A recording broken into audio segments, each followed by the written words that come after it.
Oil, power, and geopolitics, it again has taken a center stage in a global standoff. For example, recently, US administration has decided to put a sweeping sanctions on two of the major Russian oil company, that is Rosneft and Lukoil. Now, whether this kind of sanction will ensure that Russian war machinery break or whether it will trigger another energy crisis, global energy crisis, let us try to understand this in more detail. Now, in this context, Donald Trump and Treasury Secretary of US has recently decided that Rosneft and Lukoil, two of the major oil producers of Russia, will be targeted, and it is basically it is an attempt to pressurize Russia to end the Ukraine war. Also, this is a very significant step because it is for the first time Trump administration has imposed direct sanction on any Russian companies. Now, if you look at this, also marks a kind of policy shift because Russia-Ukraine war began somewhere in 2022.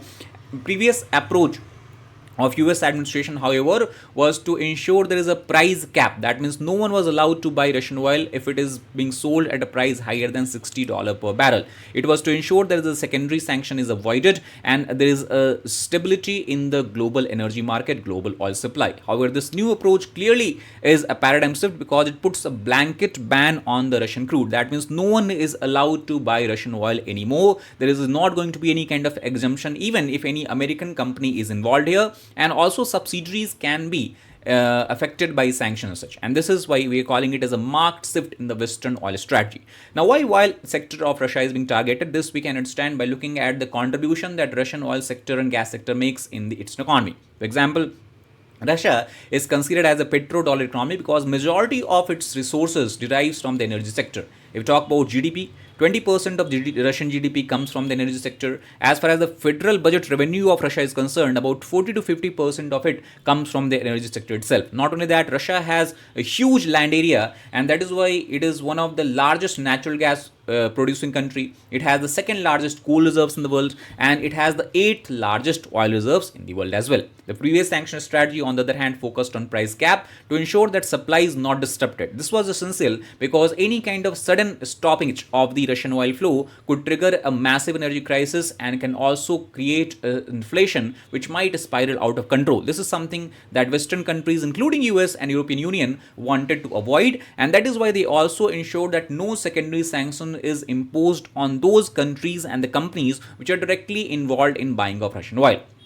Overall, escalation of inflation was something that they wanted to control. However, currently we are seeing a degree of escalation from the US side because President Trump also has stated that he is frustrated by Vladimir Putin's approach because whenever he has a conversation with him, call with him, it seems that Putin is willing to end the war, but as soon as the conversation ends, everything returns back to normal. And that is something we can understand also by the message being given by Treasury Secretary Scott Bessent, where he stated that now it is a time to stop the killing and for an immediate ceasefire. Given President Putin's refusal to end this senseless war, Treasury is sanctioning Russian companies and all. Now, the impact of this is going to be devastating because if you try to understand, both Rosneft and Lukoil produces about 3.1 million barrels per day of oil, which is about 50% of the Russian oil production, which is being targeted and being sanctioned by US directly. Also, any of the companies and their enterprises which are having business with these companies, their assets will be frozen by US Treasury, and also there will be a complete or blanket trade ban for US companies to deal with these oil measures. There is a threat of secondary sanctions as well. However, this is not something that US has directly implied,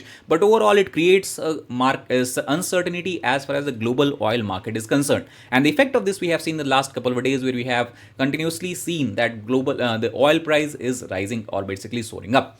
The implication of secondary sanctions also we can see in the near future, and this is going to affect not only the oil companies, whether they are producing or buying oil, but all the other enterprises which facilitate oil-based purchases and transactions. These can be banks, these can be refiners, these can be traders, and even shipping companies which ensure that oil is shipped and transported from one place to second place. Now, the countries which are going to be affected here are three. It is India, China, and Turkey, because these countries has emerged as a major buyer of Russian oil, especially after the Ukraine war. Now, it also poses a financial risk to third country entities. Payment channel might come under scrutiny, and overall we might see a shift in the oil trade routes as well.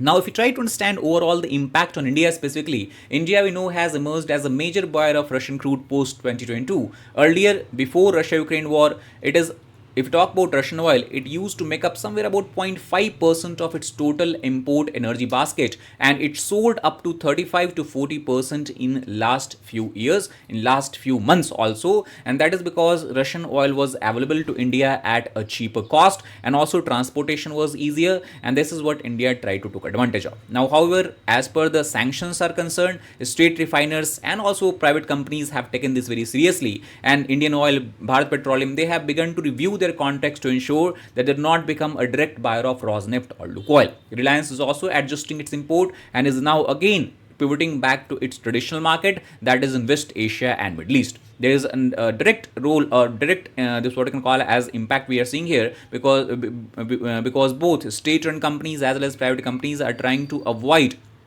direct buying of Rosneft and Lukoil, and earlier it was difficult for India also to suddenly stop Russian oil purchase because of the American pressure, as it would have compromised its strategic autonomy as such. Now, also we have to understand that India-US dynamics also have played an important role here, and we have seen a kind of downward motion, a downward movement, or a downward we can call as decline as far as the Indo-US relation is concerned, and that is because Trump additionally has imposed 25% of tariff on Indian exports to US because India was buying Russian oil. This was a tactics of pressure that US administration and Trump specifically has employed to reduce India's oil dependency. India, on the other hand, has maintained and tried to have a balancing act by ensuring that its strategic autonomy and its energy security is not compromised even at the expense of the Indo-US alliance as such. However, this recent sanction which is being imposed by US provides a ramp to India, where it has been given a room to diversify its oil supply, and again India might see a uptick in oil that it used to purchase from its traditional this suppliers such as Middle East and West Asian countries, and we might see a reduction in the Russian oil supply to India in the recent future as well. Now, also, India has to maintain a delicate balance between ensuring its energy security and geopolitical pressure, because if we try to understand the statements coming from Minister of External Affairs as well as Petroleum Energy Minister, both of them have stated that India will keep purchasing oil from wherever it makes sense to it, from wherever it is cheap available at cheaper rate, and whatever will help its economy to grow and progress. Now, this we might see changing in the recent time, because obviously by application of sanction for purchasing of Russian oil, Indian companies will have to go through a lot of ordeal and they might want to avoid it altogether. China, on the other hand, will have a different role to play, because majority of the oil that China is importing from Russia comes from the land. That means they have overland pipeline, because they are having a geographical proximity and they share a long border, and thus it will have lesser impact from US sanctions. Also, China would not want to lose its face, because it has trumpeted about its strategic alignment with Moscow.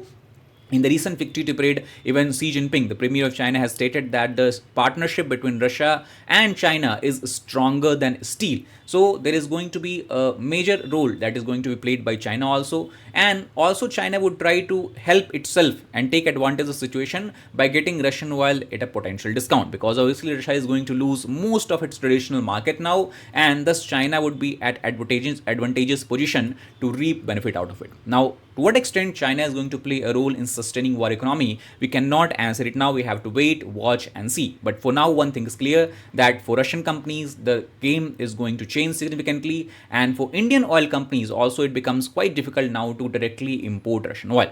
Now, how it is going to impact the entire energy market and to what extent it is going to play a role in bringing the Russia-Ukraine war to an end, we have to watch and see. So that is all about this particular video. If you like the video, please hit like button, share it with your friends, subscribe to the channel for more such content. Thank you very much.